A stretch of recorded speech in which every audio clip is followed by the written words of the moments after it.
আবার এক শ্রেণী হালুয়া রুটি নিয়ে ব্যস্ত হয়ে পড়ে, সারাদিন সারা রাত ধরে হালুয়া করি, মানুষকে খাওয়াই, নিজেরাও খায়, মনে করে হালুয়া না করলে এই শবে বরাত উদযাপন হবে না। এরকমটি মনে করে অনেকে এই কাজগুলো করেন। আদেও কি এর ধরনের আমল ঠিক আছে কিনা এ বিষয় সংক্রান্ত আমি আপনাদের মাঝে আলোচনা পেশ করতে চাই। আল্লাহ তৌফিক দান করুন। আওয়াজ তুলে বলেন আমিন।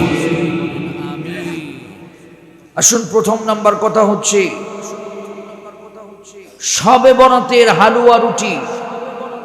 আমার কাছে এ বিষয়ে প্রশ্ন করছেন কয়েকদিন হলো যে লাইলাতুন নিসফি মিন শাবান, এই রাতে অনেক, বিশেষ করে গ্রাম বাংলায় এখনো ঐতিহ্য আছে, হালুয়া রুটি করে এই রাতকে উদযাপন করে মানুষকে খাওয়ানো হয়। বিষয়টা ইসলামে, কোরআন এবং হাদিস থেকে কতটুকু সত্যতা কিভাবে দেখছেন এই বিষয়টা আমাদের মাঝে উঠিয়ে ধরবে।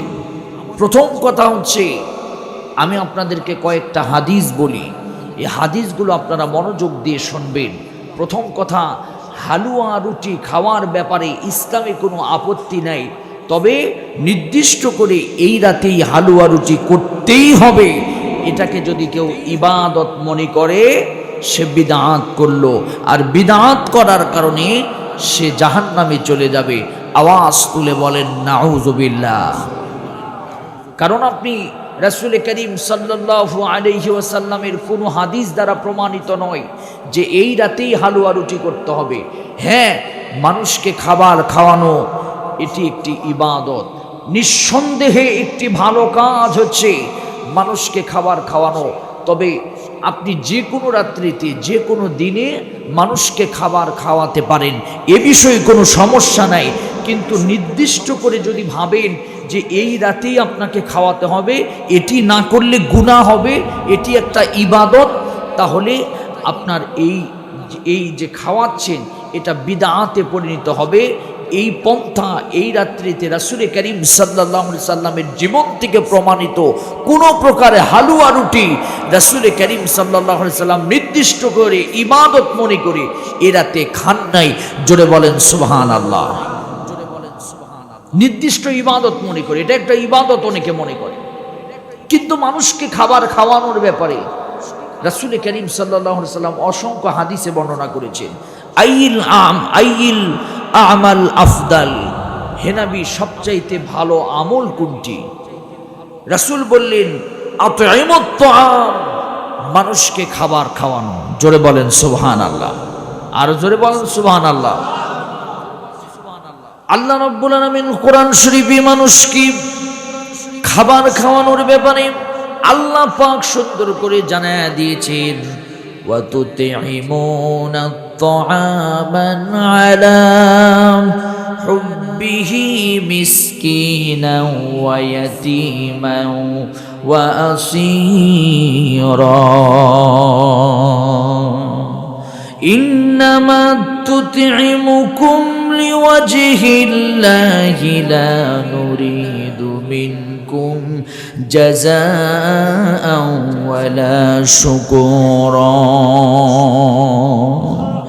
শুধুমাত্র আল্লাহকে ভালোবেসে দুনিয়ার কোনো মানুষকে সন্তুষ্ট করার জন্য না আমরা মানুষকে খাবার খাওয়াই। আর যে আল্লাহকে ভালোবেসে মানুষকে খাবার খাওয়াবে, আল্লাহ পাক সেই খাবার গ্রহণের কারণে আল্লাহ পাক তাকে উত্তম জাযা আল্লাহ দান করে দিবে। আল্লাহ রাব্বুল আলামিন আরো বলেন, ওয়া আতিযাল কুওয়াতাল মালা আলা হুব্বিহি যাবিল কুরবা ওয়াল ইয়াতামা ওয়াল মাসাকিন ওয়া ইবনাস সাবিল। আল্লাহ রাব্বুল আলামিন বলেন, জান্নাত লাভের সহজ উপায় হলো একজন মানুষ আর একজন ক্ষুধার্ত মানুষকে খাওয়াবে। ক্ষুধা লাগুক আর না লাগুক, একজন মানুষ আর একজন মানুষকে খাওয়াবে। এই খাবার খাওয়ানোর কারণে সহজে জান্নাতে চলে যাবে।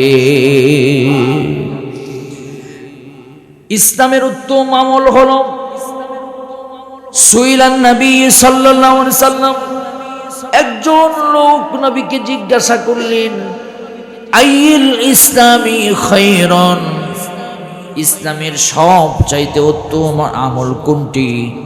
আল্লাহ নবী বললেন তুতিমুত তাআম, মানুষকে খাবার খাওয়ানো, ওয়া তুকরিউস সালাম, মানুষকে সালাম দেওয়া, আলা মান আরাফতা ওয়া লাম তারিফ, পরিচিত অপরিচিত মানুষকে সালাম দেওয়া, এটাও ইসলামের সর্বোত্তম একটি আমল।